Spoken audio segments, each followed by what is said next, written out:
इस खबर के प्रायोजक बाय वागजी मसाले, हर चुटकी में जायका।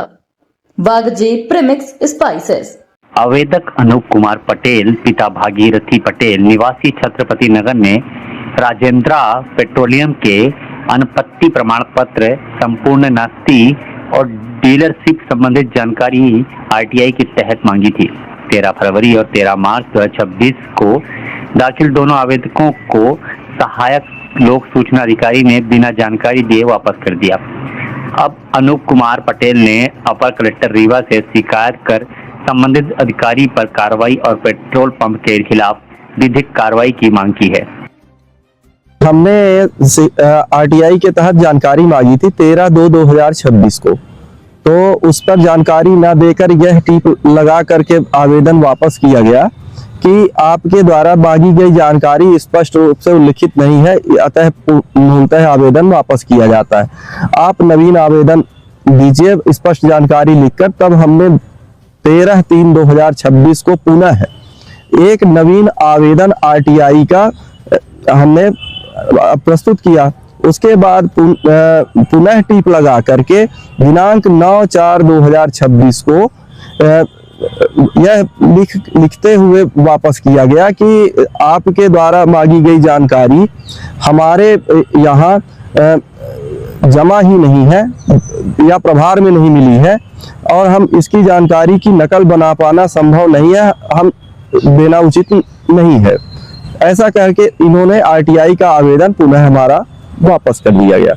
फिर इसके बाद आज मैं माननीय अपर कलेक्टर मैडम से मिलकर शिकायत की है कि संबंधित राजेंद्रा पेट्रोलियम के अनापत्ति प्रमाण पत्र की जांच कराकर और क्या तथ्य सही है क्या गलत है, अगर गलत है तो उस पेट्रोल पंप को बंद कराया जाए और उसके ऊपर दंडात्मक कार्यवाही की जाए और भविष्य में ऐसी कोई घटना अगर घटित उस पेट्रोल पंप के तहत होती है तो आप पहली चीज आपके कार्यालय में रिकॉर्ड नहीं है, आप बिना रिकॉर्ड के किसको आरोपी बनाएंगे और किसके ऊपर कार्यवाही करेंगे।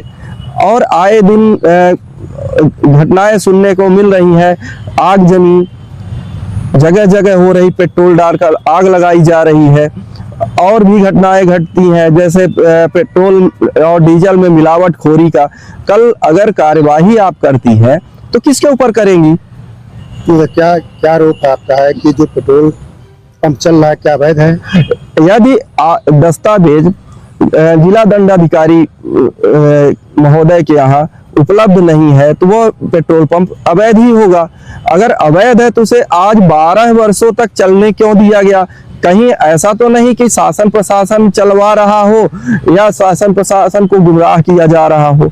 अगर ऐसी स्थिति में उस पेट्रोल पंप पर कार्यवाही नहीं की जाती है तो भविष्य में बहुत बड़ी दुर्घटना घट सकती है, वो भी बाईपास जैसे हाईवे पर पेट्रोल पंप स्थित है।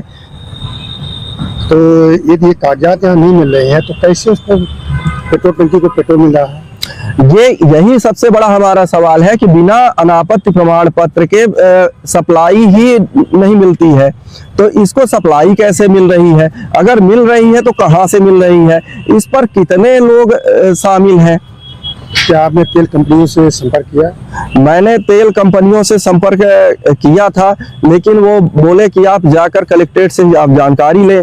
हमने इसी के लिए आरटीआई लगाए, दो बार लगाए, दोनों बार आपने हमको जानकारी नहीं दी।